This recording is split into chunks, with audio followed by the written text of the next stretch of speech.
ಓಂ ಶ್ರೀ ಗುರು ಬಸವಲಿಂಗಾಯ ನಮಃ. ಓಂ ನಮಃ ಶಿವಾಯ. ಸರ್ವರಿಗೂ ಭಕ್ತಿಯ ಶರಣಾರ್ಥಿ.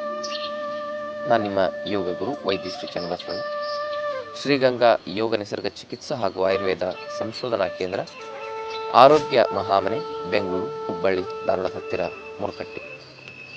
ಆತ್ಮೀಯ ತಮ್ಮೆಲ್ಲರಿಗೂ ಭಕ್ತಿಯ ಸ್ವಾಗತ. ಇವತ್ತಿನ ಸಂಚಿಕೆಯಲ್ಲಿ ಸಕ್ಕರೆ ಕಾಯಿಲೆಯನ್ನು ನಿಯಂತ್ರಿಸಲಿಕ್ಕೆ ಹಾಗೂ ರಿವರ್ಸ್ ಮಾಡಿಕೊಳ್ಳಿಕ್ಕೆ ಬಹಳ ಮುಖ್ಯವಾಗಿರ್ತಕ್ಕಂಥ 5 ಬಗೆಯ ಜ್ಯೂಸ್ಗಳನ್ನು ನಿಮಗೆ ತಿಳಿಸ್ಕೊಡ್ತಾ ಇದ್ದೀನಿ.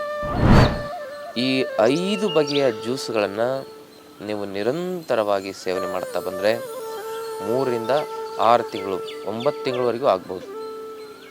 ನಿಮ್ಮಲ್ಲಿ ಡಯಾಬಿಟಿಸ್ ಅಂತಕ್ಕಂಥದ್ದು ರಿವರ್ಸ್ ಆಗ್ಬೋದು. 90% ಜನರಲ್ಲಿ ರಿವರ್ಸ್ ಆಗುತ್ತೆ.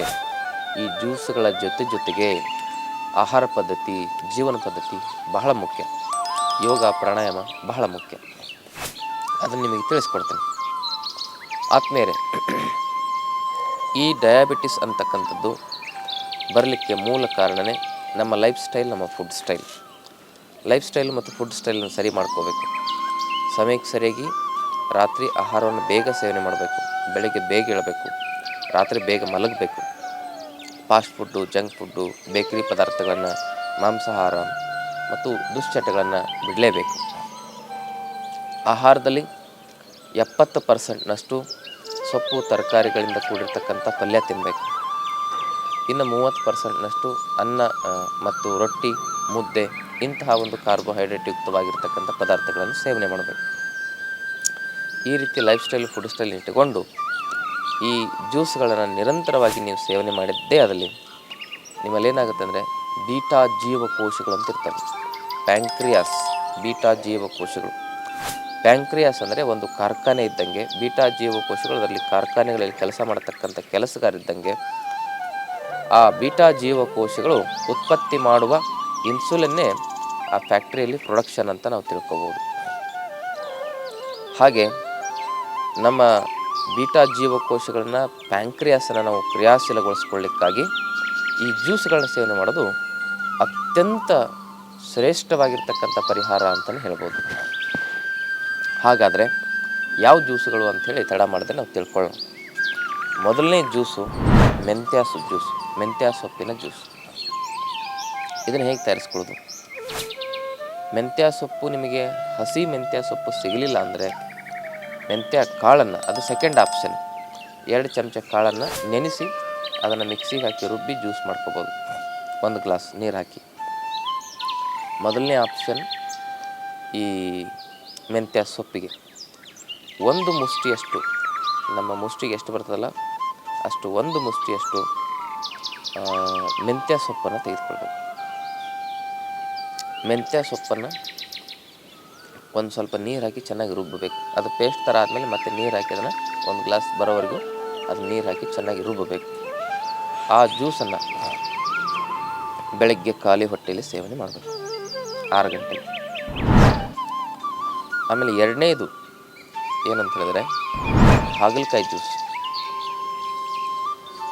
ಒಂದು 100 ರಿಂದ 150 ಗ್ರಾಮ್ನಷ್ಟು ಹಾಗಲಕಾಯನ್ನು ಚೆನ್ನಾಗಿ ಮೊದಲು ರುಬ್ಬಿ ಚೆನ್ನಾಗಿ ಪೇಸ್ಟ್ ಆದಮೇಲೆ ಅದರಲ್ಲಿ ಸ್ವಲ್ಪ ನೀರು ಬೆರೆಸಿ 1 ಗ್ಲಾಸ್ ಆಗೋವರೆಗೆ ಅದನ್ನು ಮಾಡಿ ಅದನ್ನು ಕುಡಿಬೇಕು ಬೆಳಗ್ಗೆ ಖಾಲಿ ಹೊಟ್ಟೆಯಲ್ಲಿ. ಇನ್ನು 3ನೇದು ಯಾವುದು ಅಂತ ಹೇಳಿದರೆ ಈ ನೇರಳೆ ಹಣ್ಣಿನ ಜ್ಯೂಸ್. ನೇರಳೆ ಹಣ್ಣಿನ ಜ್ಯೂಸನ್ನು ಬೀಜದ ಸಮೇತವಾಗಿ ಮಾಡ್ಬೋದು. ಹಣ್ಣು ಮತ್ತು ಬೀಜವನ್ನು ಸೇರಿಸಿ ಮಿಕ್ಸರ್ಗೆ ಹಾಕೋದು. ಅದನ್ನು 6 ರಿಂದ 8 ನೇರಳೆ ಹಣ್ಣನ್ನು ಚೆನ್ನಾಗಿ ಮಿಕ್ಸಿ ಮಾಡಿ ಆ ಜ್ಯೂಸನ್ನು ಸೋಸಬಾರ್ದು, ಹಾಗೆ ಕುಡಿಬೇಕು. ಇನ್ನು 4ನೆಯ ಪ್ರಮುಖವಾಗಿರ್ತಕ್ಕಂಥ ಜ್ಯೂಸ್ ಅಂತ ಹೇಳಿದ್ರೆ ಬಿಲ್ಪತ್ರೆ. ಬಿಲ್ಪತ್ರೆ ಎಷ್ಟಂದರೆ 3 ದಳದ ಬಿಲ್ಪತ್ರೆ ಇರ್ತದೆ. ಅಂಥದ್ದು ಒಂದು 20 ದಳವನ್ನು ತೆಗೆದುಕೊಂಡು ಅದನ್ನು ಚೆನ್ನಾಗಿ ರುಬ್ಬಿ ಪೇಸ್ಟ್ ಮಾಡಿದ್ಮೇಲೆ ಆಮೇಲೆ ನೀರು ಹಾಕಿ ರುಬ್ಬಬೇಕು. ಇಲ್ಲ ಮೊದಲೇ ಜಾಸ್ತಿ ನೀರು ಹಾಕಿದ್ರೆ ಸರಿಯಾಗಿ ಅದು ಇದಾಗಲ್ಲ, ಸಣ್ಣ ಆಗಲ್ಲ. ಹಾಗೆ ಅದನ್ನು ಕೂಡ ಒಂದು ಗ್ಲಾಸ್ ಜ್ಯೂಸ್ ರೂಪದಲ್ಲಿ ನಾವು ಸೇವನೆ ಮಾಡ್ಬೋದು. ಇನ್ನು 5ನೇದ್ದು ಗರಿಕೆ. ಒಂದು ಮುಷ್ಟಿ ಗರಿಕೆಯನ್ನು ನಾವು ಜ್ಯೂಸ್ ಮಾಡಿಕೊಂಡು ಸೇವನೆ ಮಾಡೋದು. ಹೀಗೆ ಈ ಪ್ರಮುಖವಾಗಿರ್ತಕ್ಕಂಥ 5 ಜ್ಯೂಸ್ಗಳಿವೆ. ಈ 5 ಜ್ಯೂಸ್ಗಳಲ್ಲಿ ನಮ್ಮ ಪ್ಯಾಂಕ್ರಿಯಾಸನ್ನು ಕ್ರಿಯಾಶೀಲಗೊಳಿಸುವ ಶಕ್ತಿ ಇದೆ, ನಮ್ಮ ಮೆಟಾಬಾಲಿಕ್ ಫಂಕ್ಷನನ್ನು ಕ್ರಿಯಾಶೀಲಗೊಳಿಸುವ ಶಕ್ತಿ ಇದೆ. ಯಾಕಂದರೆ diabetes it's also liver disorder, metabolic disorder ಅಂತ ಕರೀತಾರೆ. ಮೆಟಾಬಾಲಿಕ್ ಫಂಕ್ಷನ್ಸ್ ಅಂತ ಇರ್ತದೆ ಶರೀರದಲ್ಲಿ. ಯಾವುದೇ ರೀತಿಯಾಗಿರ್ತಕ್ಕಂಥ ಕೊಬ್ಬು ಸಂಗ್ರಹಣೆ ಆಗಬಾರ್ದು, ಕೊಲೆಸ್ಟ್ರಾಲು, ಟ್ರೈಗ್ಲಿಸರೈಡು ಇದೆಲ್ಲ ಹೆಚ್ಚಾಗಬಾರ್ದು, ಗ್ಲೈಕೋಜನ್ ಅಂಶ ಹೆಚ್ಚಾಗಿ ಸಂಗ್ರಹಣೆ ಆಗಬಾರ್ದು ಶರೀರದಲ್ಲಿ ಅಂತ ಹೇಳಿದರೆ, ಆ ಒಂದು ಗ್ಲೈಸೆಮಿಕ್ ಇಂಡೆಕ್ಸ್ ಬ್ಯಾಲೆನ್ಸ್ ಆಗಿರಲಿಕ್ಕಾಗಿ ನಮ್ಮ ಆ ಒಂದು ಏನಂತ ಹೇಳಿದ್ರೆ ನಮ್ಮ ಮೆಟಾಬಾಲಿಕ್ ಫಂಕ್ಷನ್ ಏನಿರ್ತದೆ, ಆ ಮೆಟಾಬಾಲಿಕ್ ಫಂಕ್ಷನನ್ನು ನಾವು ಕ್ರಿಯಾಶೀಲಗೊಳಿಸ್ಕೊಳ್ಳೋದು ಬಹಳ ಅತ್ಯಗತ್ಯ. ಇದು ಬಹಳ ಮುಖ್ಯ. ಮೆಟಾಬಾಲಿಕ್ ಫಂಕ್ಷನ್ ಯಾರಲ್ಲಿ ಚೆನ್ನಾಗಿರ್ತದೆ ಅವ್ರಿಗಿಂತ BP ಆಗಲಿ, ಶುಗರ್ ಆಗಲಿ ಇಂಥ ಯಾವ ಸಮಸ್ಯೆಗಳು ಬರೋದಿಲ್ಲ. ಅದಕ್ಕೆ ಈ ಜ್ಯೂಸ್ಗಳು ನಮ್ಮ ಲಿವರ್ ಫಂಕ್ಷನನ್ನು ಕ್ರಿಯಾಶೀಲಗೊಳಿಸ್ತವೆ, ಮೆಟಾಬಾಲಿಕ್ ರೇಟನ್ನು ಕ್ರಿಯಾಶೀಲಗೊಳಿಸ್ತವೆ, ಬ್ಯಾಲೆನ್ಸ್ಗೊಳಿಸ್ತವೆ.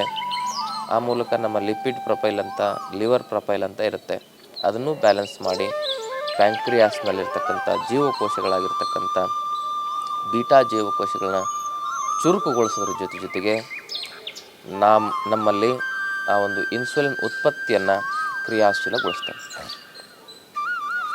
ಆವಾಗ ನಮ್ಮಲ್ಲಿ ಇನ್ಸುಲಿನ್ ಸರಾಗವಾಗಿ ಸಮರ್ಪಕವಾಗಿ ಉತ್ಪತ್ತಿಯಾದಾಗ ಆ ಇನ್ಸುಲಿನ್ನೇ ಬೀಗದ ಕೈ ಇದ್ದಂಗೆ ಜೀವಕೋಶಗಳ ಒಳಗೆ ಆ ಪೋಷಕ ಸತ್ವವನ್ನು ತಲುಪಿಸ್ಲಿಕ್ಕೆ ಆ ಸೆಲ್ ರಿಸೆಪ್ಟರ್ನ ಓಪನ್ ಮಾಡಲಿಕ್ಕೆ ಇನ್ಸುಲಿನ್ನೇ ಮೂಲ ಕೆಲಸ ಮಾಡ್ತದೆ.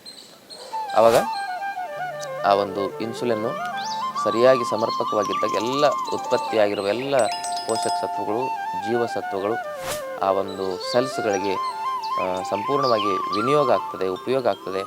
ಜೀವಕೋಶಗಳಿಗೆ ಶಕ್ತಿ ಬರ್ತದೆ, ಜೀವಕೋಶಗಳ ಆಯಸ್ಸು ಚೆನ್ನಾಗಿರ್ತದೆ. ಆ ಜೀವಕೋಶಗಳ ಆಯಸ್ಸು ಚೆನ್ನಾಗಿದ್ದರೆ ನಮ್ಮ ಆಯಸ್ಸು ಕೂಡ ಹೆಚ್ಚುತ್ತದೆ. ಅದಕ್ಕೆ ಈ ಒಂದು ಜ್ಯೂಸ್ಗಳು, 5 ಬಗೆಯ ಜ್ಯೂಸ್ಗಳು ಬಹಳ ಮುಖ್ಯ. ಇವನ್ನ ಯಾವ ಸಮಯದಲ್ಲಿ ಸೇವನೆ ಮಾಡಬೇಕು? ಬೆಳಗ್ಗೆ ಖಾಲಿ ಹೊಟ್ಟೆಲಿ 6 ಗಂಟೆಗೆ ಸೇವನೆ ಮಾಡಬೇಕು. ಒಂದು ದಿನಕ್ಕೆ 1 ಜ್ಯೂಸ್. ಹಾಗೆಯೇ ಏನು ಮಾಡಬೇಕಂದ್ರೆ, ಒಂದು ತಿಂಗಳಲ್ಲಿ 5 ವಾರಗಳು ಬರ್ತವೆ. ಮೊದಲನೇ ವಾರ ಒಂದೊಂದು ಜ್ಯೂಸು, 2ನೇ ವಾರ ಬೇರೆ ಜ್ಯೂಸು. 5 ವಾರಕ್ಕೆ 5 ವಿಭಿನ್ನ ಪ್ರಕಾರದ ಜ್ಯೂಸನ್ನು ಬದಲು ಮಾಡಬೇಕು. ಒಂದೇ ಜ್ಯೂಸನ್ನು ನಿರಂತರವಾಗಿ ಸೇವನೆ ಮಾಡೋದು ಅಷ್ಟೊಂದು ಒಳ್ಳೆಯದಲ್ಲ. 5 ಬಗೆಯ ಜ್ಯೂಸ್ಗಳನ್ನು ನಾವೇನು ಮಾಡಬೇಕು, ಒಂದೊಂದು ವಾರ ಸೇವನೆ ಮಾಡಿದಾಗ ಒಂದು ತಿಂಗಳಿಗೆ ಸಂಪೂರ್ಣವಾಗಿ ಎಲ್ಲ ಜ್ಯೂಸ್ಗಳು ಕೂಡ ಮುಗೀತದೆ. ಮತ್ತು ಪುನಃ ನೆಕ್ಸ್ಟ್ ಮಂತು ಅದೇ ರೀತಿ ಮಾಡೋದು. ನೀವು ಡಯಾಬಿಟಿಸನ್ನು ಚೆಕ್ ಮಾಡಬೇಕಂದ್ರೆ HbA1c ಚೆಕ್ ಮಾಡೋದು ಬಹಳ ಮುಖ್ಯ. ಕೆಲವರಿಗೆ HbA1c ತುಂಬ ಕಡಿಮೆ ಇರ್ತದೆ. ಆಫ್ಟರ್ ಫುಡ್ಡು ಬಿಫೋರ್ ಫುಡ್ಡು ವ್ಯತ್ಯಾಸ ಇರ್ತದೆ. ಅಂಥವರು ಯೋಗ ಪ್ರಾಣಾಯಾಮ ಮಾಡಿದರೆ ಸಾಕಾಗ್ತದೆ. HbA1c ಎಷ್ಟಿರಬೇಕು ಅಂದರೆ 5, 6 ಒಳಗಡೆ ಇರಬೇಕು. 6 ಮೇಲೆ ಹೋಯ್ತು ಅಂದರೆ, 6ರಿಂದ 7 ಇತ್ತಂದರೆ ಇವಾಗ ಜಸ್ಟ್ ಬಾರ್ಡರ್ ಲೈನಿಗೆ ಬರ್ತಾಯಿದೆ ಅಂತ. 7ರ ಗಡಿ ದಾಟಿತು ಅಂದರೆ ಅದು ಡಯಾಬಿಟಿಸ್ ಬಂದಾಗಿದೆ ಅಂತ. 7, 8 ಇತ್ತಂದರೆ, 8ರ ಮೇಲೆ ಹೋಯ್ತು ಅಂತ ಹೇಳಿದರೆ ಹೆಚ್ಚಾಗ್ತಾಯಿದೆ ಅಂತ. 8ರಿಂದ 10 ಇದ್ದರೆ, 10ರ ಮೇಲೆ ಹೋಯ್ತು ಅಂದರೆ ವಿಪರೀತವಾಗ್ತಾ ಇದೆ ಅಂತ. ಹೀಗೆ ಈ ಒಂದು HbA1c 3 ಮಂತ್ಸ್ ಆ್ಯಾವ್ರೇಜ್ ಶುಗರ್, ಅದನ್ನು ಸರಿಯಾಗಿ ನೀವು ಗಮನದಲ್ಲಿಟ್ಕೊಳ್ಳಿ. HbA1c ಹೀಗೆ ನೀವು ನಿರಂತರವಾಗಿ 3 ತಿಂಗಳು ಇದನ್ನು ಪ್ರಯೋಗ ಮಾಡಿದ್ಮೇಲೆ HbA1c ಪ್ರಯೋಗ ಮಾಡಬೇಕು. ಹೀಗೆ ಮಾಡೋದ್ರಿಂದ ಅದ್ಭುತವಾಗಿ ಪರಿವರ್ತನೆಗಳಾಗ್ತವೆ. ಭಾಳ ಚೆನ್ನಾಗಿ ನಿಮ್ಮ HbA1c ನಿಯಂತ್ರಣಕ್ಕೆ ಬರ್ತದೆ. ಆಗ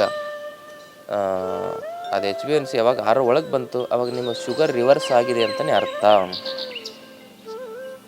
ಅದಕ್ಕೆ ಈ ಪ್ರಯೋಗವನ್ನು ಮಾಡಿ ನಿಮ್ಮ ಆರೋಗ್ಯವನ್ನು ಚೆನ್ನಾಗಿ ಇಟ್ಕೊಳ್ಳಿ ಅಂತಕ್ಕಂಥ ಮಾತನ್ನು ಹೇಳ್ತಾ, ಆತ್ಮೀಯರೇ, ಈ ಮಾಹಿತಿ ಇಷ್ಟ ಆದಲ್ಲಿ ತಮ್ಮ ಬಂಧು ಮಿತ್ರರಿಗೆ ಶೇರ್ ಮಾಡ್ಕೊಳ್ಳಿ. ಜೊತೆಗೆ ನಮ್ಮ ಆಶ್ರಮದಲ್ಲಿ 5 ದಿನದ ಆರೋಗ್ಯ ಶಿಬಿರ ಇದೆ. ಆರೋಗ್ಯ ಶಿಬಿರದಲ್ಲಿ ಯೋಗದ ಮೂಲಕ, ಪ್ರಾಣಾಯಾಮದ ಮೂಲಕ, ಆಹಾರ ಪದ್ಧತಿ ಮೂಲಕ ನಮ್ಮೆಲ್ಲ ರೋಗಗಳನ್ನು ಹೇಗೆ ಸರಿಪಡಿಸ್ಕೊಳ್ಬೇಕು ಅನ್ನೋ ವಿಚಾರಗಳನ್ನು ತಿಳಿಸ್ಕೊಡ್ತೇವೆ. ಹಾಗೂ ಈ ಚಾನಲನ್ನು ಸಬ್ಸ್ಕ್ರೈಬ್ ಮಾಡ್ಕೊಳ್ಳಿ, ವಿಡಿಯೋನೆಲ್ಲರಿಗೂ ಶೇರ್ ಮಾಡಿ ಅಂತ ವಿನಂತಿ ಮಾಡ್ಕೊಳ್ತಾ ತಮ್ಮೆಲ್ಲರಿಗೂ ಶರಣಾರ್ಥಿ.